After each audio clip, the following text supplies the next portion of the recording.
obra que hiciste, La María, donde la concentración fue tan alta que lograbas cosas que no te imaginabas que podían pasar. Lo digo porque la disciplina es fundamental para construir cualquier sueño, pero me gustaría que habláramos de eso. Pues qué interesante que me preguntes de La María, porque creo que ha sido de los proyectos que he trabajado a mayor profundidad. Fue primero La María, Jorge Isaacs, Mi Tierra, el Valle del Cauca, El Paraíso, cosas que para mí formaron parte de mi vida desde chiquita. Y fue de esos proyectos que dije, este proyecto hay que hacerlo con todo el cuidado del caso. Creo que es el único proyecto donde no he cambiado una sola letra de lo que estaba escrito, porque estaba tan bien escrito que no había derecho de cambiarlo. Pero era una obra muy compleja y muy emotiva. Así que para mí La María tuvo muchos ingredientes, me impresionó mucho. Hace poco leí un cuaderno que escribí cuando estábamos haciendo La María. Leyendo ese cuaderno años después, me doy cuenta que está escrito en español antiguo y que cada texto es como si estuviera escrito por García Márquez. Me impresionó mucho. Entonces nosotros nos concentrábamos, yo hacía la madre de María, el personaje más trágico de la historia posiblemente, y tengo unas anécdotas increíbles porque había sucedido una tragedia en mi familia en el 82, en el terremoto de Popayán, y yo no había vuelto a Popayán y tuve que volver a hacer a María. Y la hacienda que se escogió para hacer Cali era la hacienda de mi familia, donde crecí, donde fui tan feliz. Y tengo unos recuerdos brutales, porque realmente, por ejemplo, había una escena muy especial, que era la escena donde Efraín llega después de que María está muerta y le pregunta a su madre qué pasó. Y ella, con esta culpa horrorosa, le entrega las trenzas, ¿no? Que es la escena más trágica de La María, por supuesto. Ese hombre se desmaya y Paso a seguir está en la cama y yo estoy acompañándolo hasta que se despierta, y cuando se despierta pues seguimos hablando sobre toda esta tragedia. Yo hacía un trabajo de meditación, quería que realmente el personaje tuviera esta energía del siglo XIX. Me fui a un espacio donde no había televisores, sabía a qué horas llegaban los pajaritos a los árboles. Digamos que empecé a recrear el ritmo de la época, que era muy diferente al ritmo que tenemos ahora, el ritmo del caballo, el ritmo del coche, el ritmo que no tiene nada que ver con esta locura de este momento. Y en ese día me llamaron antes de terminar de meditar y llegué furiosa al set y dije, carajo, que no me dejan hacer mi trabajo bien. Y de pronto volteo a mirar y Efraín estaba acostado en la cama de mi abuela. Y creo que la escena fue maravillosa. No pude parar de llorar de ahí en adelante y me cuesta trabajo recordarlo, porque además cuando llegamos a ese hotel estaban las fotos del terremoto y las fotos de los bloques donde habían vivido mis tíos y todo el desastre, y creo que fueron como 10 o 15 años después, y fue el momento de llorar todo eso que había sucedido. Y bueno, fue 3 meses llorando, y mire, todavía me quedan algunas lagrimitas, parece. La pasión, entonces ya ni siquiera hay que mencionarla después de escuchar este relato. La pasión, esto hay que hacerlo con toda la pasión del caso, ciertamente.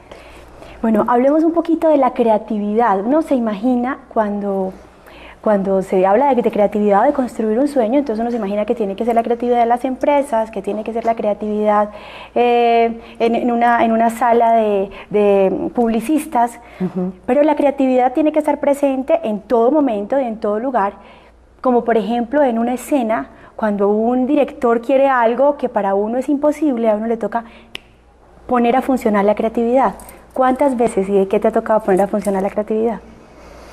Ahora que hablamos de La María, hay una escena en La María que recuerdo con mucho amor y que para mí fue, y creo que ha sido de las mejores escenas que he hecho en la vida.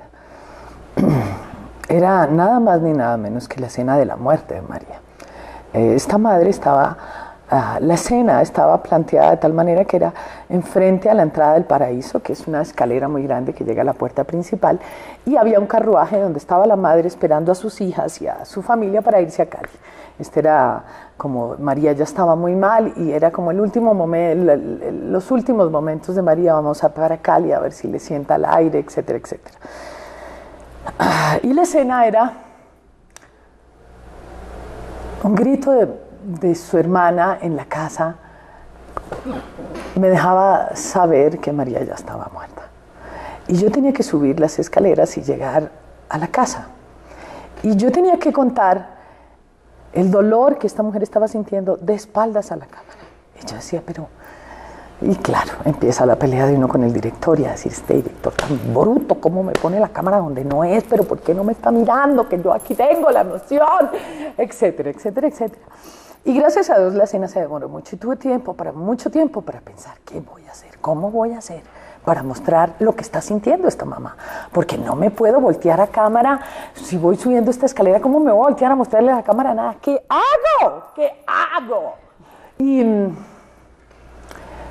Y creo que es de las escenas más bellas que he hecho en mi vida y que no tienen que ver con la actuación, sino con el regalo que le da a uno la vida en ese instante y cómo puede aprovecharlo uno.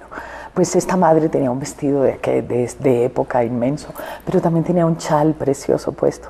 Y mientras fui subiendo las escaleras, fui dejando caer el chal, hasta que el chal quedó regado sobre la escalera. Y fue tan bella la imagen, esa sensación de que ya estaba perdiéndolo todo, que ya quedaba ahí. Qué hermosura. Muerta. Y pues son metáforas que seguramente algunas personas ven, pero otras no. Sin embargo, más allá de eso, es el trabajo de la creatividad. ¿Qué ha sido lo más difícil de ser empresaria? Lo más difícil de ser empresaria ha sido ser empresaria. En Colombia, el ser empresario tiene una connotación bastante negativa. La gente en Colombia siente que cualquier empresa que te contrata está tratando de sacarte provecho. Y eso ha sido lo más difícil para mí. Yo hice esta casa pensando trabajar con mis amigos, pensando hacer las cosas que no podemos hacer en televisión, pensando que podíamos soñarnos esto y el infinito. Y de alguna manera, el que yo sea la dueña de la empresa genera una distancia muy triste entre... por decir algo, el lado creativo y el lado empresarial. Eso ha sido lo más difícil, que la gente no entiende cuán duro es hacer empresa. Pero también debe ser muy satisfactorio los estudiantes cuando Sí. llegan. Esa es la cara alegre y el motivo de... No, yo creo que todo es alegre en casa. Yo creo que cada proyecto que sale adelante uno, es un orgullo, es un hijo nuevo que ha nacido, ¿no? Ahorita estoy con mi primera promoción de actores y este es como... un recordatorio de que acaba de salir la primera promoción de actores Casa Ensamble. Trabajaron 2 años y medio y ellos también vencieron sus miedos y vencieron sus imposibilidades y sus angustias y se vencieron a sí mismos para llegar a donde están. Y yo estoy muy orgullosa de tenerlos ahí. Los vi entrar, sé todo lo que han trabajado y sé lo que han logrado. Por supuesto, la escuela es una de esas cosas que para mí fue un sueño hecho realidad. Pero Alejandra, por disciplinada, por apasionada, por entusiasta, por emprendedora, tú nos inspiras y muchísimas gracias por haber estado con nosotros. Gracias por decirme esas palabras. Muy bien, llegamos al final de Construyendo un Sueño.